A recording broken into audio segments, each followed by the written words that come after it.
Bunda, apa kabar? Lama kita tidak bertemu dalam situasi daring seperti ini ya, dalam situasi COVID pandemik ini. Izinkan saya untuk menyampaikan sesuatu semoga bermanfaat bagi ayah dan bunda. Oh iya, perkenalkan saya Suci Sundusia. Saya diminta oleh Bapak Cahya untuk menyampaikan sedikit saja berbagi begitu ya, mungkin berbagi motivasi lah ya begitu ya, karena sebetulnya juga saya membutuhkan motivasi. Jadi mari kita saling menasihati dalam kebenaran. Semoga apa yang saya sampaikan ini bermanfaat bagi ayah dan bunda. Baik, ayah dan bunda, izinkan saya menyampaikan buah pikiran ataupun mungkin hal-hal yang sebetulnya sudah ayah bunda ketahui, tetapi izinkan saya untuk menyampaikannya kembali begitu ya. Semoga menjadi bekal imunitas kehidupan kita di masa pandemik hari ini. Baik, ayah dan bunda, hari ini begitu ya, kita sama-sama tahu kita sedang melalui masa wabah yang luar biasa ya, masa pandemik yang luar biasa, yaitu era baru, new normal. Sebetulnya bisa jadi kita belum masuk betul-betul kepada era new normal ini ya, akan tetapi kita menyadari betul begitu ya, banyak sekali hal yang terjadi dengan kehidupan kita pada saat-saat ini, yaitu ya kehidupan yang berubah, kebiasaan yang berbeda begitu ya, dan kita dipaksa untuk menyesuaikan diri dengan situasi itu. Kita tidak mau gitu ya, kita masih asik jalan-jalan bisa bersama keluarga keluar begitu ya, mengantar anak-anak ke sekolah setiap pagi lalu siangnya dijemput, kemudian kita masih senang begitu berbahagia berangkat ke kantor, pulang dari kantor, pulang ke tempat pekerjaan. Begitu bahagianya kita dengan situasi seperti itu, namun kemudian qadarullah begitu ya, Allah memberikan kepada kita ujian gitu ya. Ujian yaitu ujian apa? Ujian masa pandemik ini ya. Ujian masa pandemik ini membuat kita memiliki kehidupan yang berubah, biasa yang berbeda ya. Ada istilah-istilah yang baru begitu ya. Social distancing, work from home, quarantine gitu ya. Kemudian ada sekolah dari rumah atau PJJ gitu, pelajaran jarak jauh. Ini luar biasa gitu ya. Tidak hanya istilah, tetapi juga kehidupan kita juga berubah. Gitu ya. Ada apa dengan semua ini? Lalu apa harus kita lakukan, ayah bunda? Baik, karena kita adalah seorang muslim, gitu ya. Karena kita adalah orang yang beriman, maka kita yakin gitu ya dengan anjuran Nabi Muhammad SAW yang menyatakan dalam hadisnya, hadis riwayat Bukhari, jika kamu mendengar wabah di suatu wilayah, maka janganlah kalian memasukinya. Tapi jika terjadi wabah di tempat kamu berada, maka jangan tinggalkan tempat itu. Ini adalah pegangan yang juga didengungkan oleh ulama-ulama di sekitar kita ya, ayah bunda, bahwa anjuran ini ternyata luar biasa begitu ya, menjadi ikhtiar kita begitu ya atas apa yang terjadi pada hari ini. Sehingga muncul begitu ya dari anjuran Rasulullah ini dalam istilah-istilah yang kekiniannya, ada WFH, work from home, ada social distancing begitu ya. Kemudian kita juga dianjurkan untuk melakukan protokol kesehatan. Kemudian anjuran lain begitu ya yang juga kita dengar, ini juga bukan dari saya tetapi saya ingin mengatakannya kembali sebagai salah satu bentuk ikhtiar kita begitu ya pada masa pandemik ini. Yang pertama, ternyata kita butuh kekuatan ya untuk melalui masa pandemik yang luar biasa sulit ini ya, yang sangat membuat kita menjadi tidak sabar begitu ya, membuat kita ingin segera selesai, kapan ini berlalu gitu ya. Apa itu kekuatan iman? Paling utama adalah kekuatan iman. Apakah pandemik ini membuat kita semakin jauh dari Allah atau membuat kita semakin berlari kepada Allah? Gitu ya, karena tidak ada yang memiliki kekuatan, bahkan si virus ini begitu ya, milik Allah begitu ya. Dia adalah kekuatan dari Allah, dan ketika kita meminta kekuatan dari Allah untuk menjauh darinya, untuk dihindarkan darinya, itu juga adalah bentuk dari ikhtiar dan doa kita kepada Allah. Dan kekuatan yang paling mendasar adalah kekuatan keimanan yang akan membuat kita sabar menghadapi semua ini. Yang akan membuat hati kita ikhlas adalah kekuatan iman kita. Kita yakin ini adalah qadarullah. Inilah ketetapan dari Allah yang sudah terjadi. Dan kita tinggal menantikan begitu ya, apa yang akan terjadi dan Allah meminta ikhtiar kita untuk begitu ya berkontribusi atas apa yang akan terjadi nanti. Ya, jadi kekuatan iman kita kepada Allah ini yang paling penting.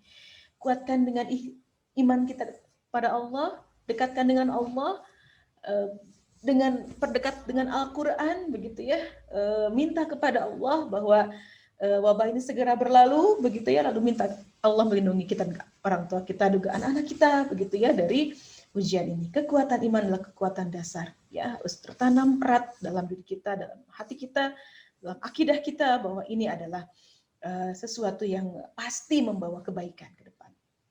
Jadi positive thinking, gitu ya. Tidak menjadi negative thinking, tapi positive thinking dan positive feeling bahwa ini akan ada sesuatu yang baik di depan. Baik. Kemudian kedua adalah kekuatan imun. Ya, kekuatan imun adalah apa? Tentu saja kita menjaga pola makan, begitu ya. Bahkan ada seorang ulama yang mengatakan obat COVID ini adalah mangan ya. Atau bahasa Sundanya apa? Dahar. Makan saja yang berkualitas, yang bagus, yang banyak, gitu ya. Maka itu katanya akan terhindar. Nah, mengapa tidak kita lakukan itu? Ya, kemudian minum air dengan banyak, begitu. Jangan sampai dehidrasi, kekurangan air. Kalau ada susu, ya bolehlah diminum susu, begitu ya. Anak-anak kita diberi imunitas dengan makanan-makanan yang bergizi dan minuman yang sehat. Kemudian jangan lupa olahraga yang teratur. Ini akan membentuk imunitas dalam diri kita selama masa pandemik ini. Kemudian yang selanjutnya adalah aman. Ya, aman ini artinya kita menciptakan rasa aman untuk diri kita sendiri, juga rasa aman untuk orang lain di sekitar kita, ayah bunda, gitu ya. Oleh karena itu mengapa ada yang namanya protokol kesehatan, dan kita harus menjadi taat dengan protokol kesehatan tersebut, begitu ya.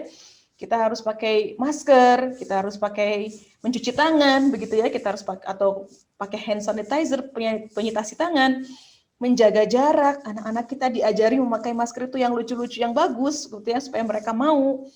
Kemudian kita mengikuti arahan dari pemerintah, yaitu dengan pembelajaran jarak jauh. Ya, meskipun itu sulit, tujuan kita apa? Ikhtiar untuk mengamankan anak-anak kita, untuk mengamankan diri kita, untuk mengamankan lingkungan sekitar kita, supaya kita segera terbebas dari yang namanya wabah dan virus corona ini, gitu ya.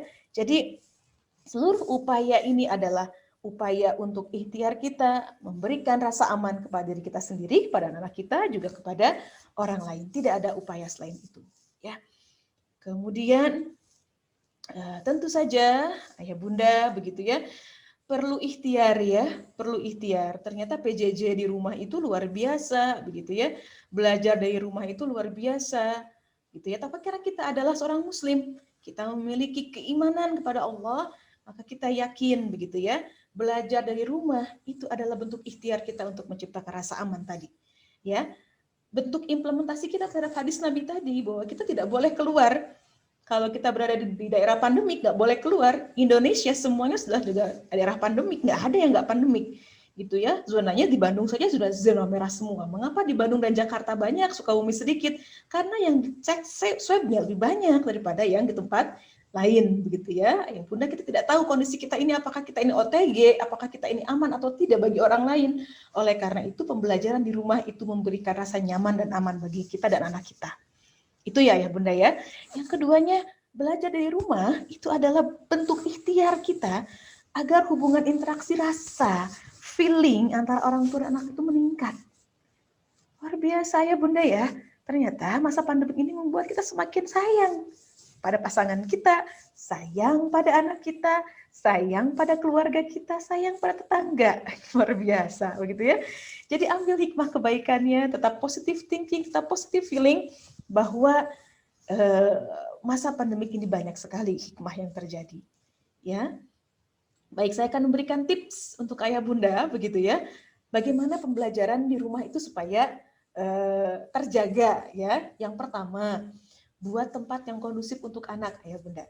Jadi buat space di tempat di rumah itu memang untuk belajar. Yang tidak ada kasur di situ, ayah bunda ya. Yang tidak ada mungkin mainan yang membuat anak-anak lengah kalau memang itu fokusnya untuk belajar ya. Tetapi kalau pelajaran untuk anak-anak taman kanak-kanak kan harus menyenangkan. Jadi mainan nggak apa-apa ada di situ. Tapi di mana ada tempat duduk lah, ada meja begitu ya, ada ruangan yang diciptakan khusus untuk belajar. Jadi tidak bersatu dengan TV, tidak bersatu dengan tempat tidur, diciptakan untuk belajar. Kalau ayah bunda kreatif di rumah pasang apa mungkin begitu ya, gambar-gambar yang menarik, yang suka anak-anak melihatnya dan mereka bersemangat ada di situ. Oke ya. Yang kedua, kelola waktu anak di rumah, sepakati bersama anak. Jadi mengatur waktunya bukan bunda dan ayah mengatur, tetapi ajak anak kita untuk terlibat dalam mengatur waktu. Yuk, jam berapa mau belajar, jam berapa main, jam berapa tidur, jam berapa makan. Itu diatur, dikelola bersama anak. Sepakati bersama, begitu ya. Ajak libatkan anak dalam mengelola waktunya. Lalu ya, kayak kita, kalau saya misalnya kalau bekerja di kantor tuh kan cap jari, tanda tangan, ini juga nggak apa-apa. Nanti cap jempol jari, begitu ya anak kita. Nanti kalau misalnya diberi, kalau mereka mematuhi, kita beri reward, hadiah. Kalau mereka tidak mematuhi, dihukum boleh, tapi hukumannya yang sesuai ya, yang baik, hukuman yang mendidik untuk anak. Misalnya hukumannya bantu ibunya cuci piring, nah gitu ya, bantu mama lap kaca, begitu ya, nah, jadi masalah, begitu ya. Ayah bunda kelola waktu untuk anak di rumah ya. Yang keduanya buat suasana belajar yang menyenangkan. Iya, anak-anak kita ini usia taman kanak-kanak ini adalah anak-anak usia bermain. Jadi jangan paksa mereka, walaupun sudah dibuat space untuk belajar, tapi belajarnya sambil bermain, begitu ya, sambil nyanyi, sambil mendongeng, sambil bercerita, sambil bawa mainan. Kemudian pastikan begitu ya mereka tidak terbebani dengan tugas-tugas. Ya, jadi ayah bunda kalau ternyata menurut ayah bunda itu tugasnya berat, konsultasikan dengan guru. Ya ada bagian nanti ya. Yang kemudian kalau waktu diri ayah bunda juga begitu ya, ayah bunda juga kan akan harus bekerja. Ada yang bekerjanya work from home, ada yang harus pergi ke tempat kerja. Jadi kalau waktu ayah bunda, kapan harus berkualitas dengan anak, kapan harus berkualitas dengan pekerjaan ayah bunda. Tentu saja begitu ya, ini ayah bunda yang mengetahuinya, gitu ya. Masing-masing orang tua tentu berbeda porsinya, tetapi yang harus diperhatikan adalah meskipun waktu ayah bunda sedikit bersama anak, maksimalkan kualitasnya ya. Tapi saya yakin begitu ya, dengan situasi pandemik seperti ini ayah bunda memiliki waktu yang banyak karena jam kerja kantor juga dikurangi ya. Baik, kemudian berkomunikasi dengan guru tadi ya. Jadi kalau misalnya ayah bunda merasa bahwa tugas ini berat bagi anak saya, tolong komunikasikan dengan ibu bapak gurunya, dengan ustadzah-ustadzah di sekolah begitu ya, supaya guru juga tahu kapasitas anak dan ayah bunda juga bisa menyampaikannya. Komunikasi ini sangat penting ayah bunda. Jangan sampai ayah bunda stres dengan pekerjaan anak-anak yang nggak selesai. Anak-anak juga pengennya main aja begitu ya. Lalu kemudian ayah bunda juga tidak berkomunikasi dengan ibu guru, bapak gurunya begitu ya. Ini juga penting, berkomunikasi dengan guru. Baik. Kemudian poin yang sangat penting yaitu menambah ilmu. Saya yakin ayah bunda itu sebetulnya sudah sangat mumpuni ilmunya, ya. Tapi ternyata menjadi guru di rumah itu luar biasa ya, butuh pemahaman yang lebih. Oleh karena itu, sekarang ilmu bisa didapatkan di mana-mana. Search di Google, ayah bunda bisa membaca artikel-artikel, buku-buku, atau ya hal-hal yang akan membuat ayah bunda bertambah pemahamannya tentang bagaimana mendidik anak di rumah. Baik, jangan pernah lelah untuk belajar, jangan pernah lelah untuk senantiasa menambah ilmu, karena situasi seperti ini jangan-jangan juga akan membuat kita semakin lebih baik, semakin lebih cerdas ya. Jadi ayah bunda yang hebat, ayah bunda hebat yang cerdas. Baik, ayah bunda, saya ingin menyampaikan sesuatu ya. Ini bukan ilmu dari saya. Saya pernah ikut sebuah acara dari Ustadz Nasrullah yang magnet rezeki itu. Ayah bunda juga pernah mungkin mengikutinya ya. Ada suatu ilmu namanya paradox of candy. Ayah bunda tahu kan permen, ini permen yang di hadapan ayah bunda ini sudah tidak berbungkus ya.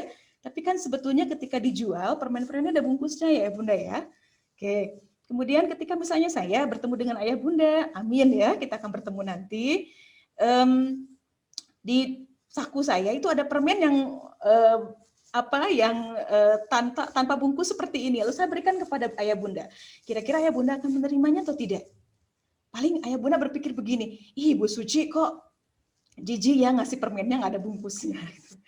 Oke, ternyata di saku sebelah yang lain itu ada yang ada bungkusnya. Lalu saya berikan, ayah bunda ini ada permen untuk ayah bunda. Kira-kira ayah bunda akan menerima yang mana, yang ada bungkusnya atau yang nggak ada bungkusnya? Nah, ayah bunda akan menerima yang ada bungkusnya pasti. Meskipun saya tahu ketika ayah bunda menerima permen itu, lalu akan memakannya, apa yang akan ayah bunda lakukan? Membuka permennya lalu membuang bungkusnya dan memakan permennya. Loh, tadi kan dikasih yang permennya langsung nggak ada bungkusnya, nggak mau. Tapi yang ada bungkusnya dibuang juga bungkusnya, ya. Ya, itu dia ilmu paradox of candy. Jadi ternyata sikap kita terhadap ujian, ya, terhadap ujian, terhadap tantangan dalam kehidupan kita seperti terhadap permen, ya. Kita tahu permen itu kan manis, Bunda, ya, tetapi dia dibungkus. Nah, bungkusnya itu ujian. Bungkusnya itu adalah wabah COVID-19 ini, ya. Bungkusnya itu adalah anak-anak kita yang luar biasa cerdas dan luar biasa hebat. Bungkusnya itu begitu, ya, adalah situasi pembelajaran jarak jauh seperti ini, ya. Kita nggak suka dengan bungkusnya, kita buang bungkusnya, kita makan permennya, kita nikmati permennya. Nah, dalam kehidupan tentu saja kita harus menerima bungkusnya dulu, ya. Kita harus menerima dulu ujiannya, kita harus tawakal, kita harus sabar, kita harus ikhtiar, kita harus ikhlas. Barulah nanti setelah itu kita akan mendapatkan permennya. Permennya yang sangat lezat, ya, seperti permen-permen terkadang di sini. Ini kalau ada anak-anaknya nih senang banget nih ada permennya banget, ya. Oke. Baik Ayah Bunda, jadi itu saja yang akan saya sampaikan begitu, ya. Mohon maaf kita lama tidak bersilaturahim. Saya pun sama, kondisinya masih WFH, ya. Saya bekerja dari rumah selama 1 tahun begitu, ya. Ini saya juga sudah sangat ingin bertemu Ayah Bunda, saya sangat rindu untuk bertemu begitu, ya.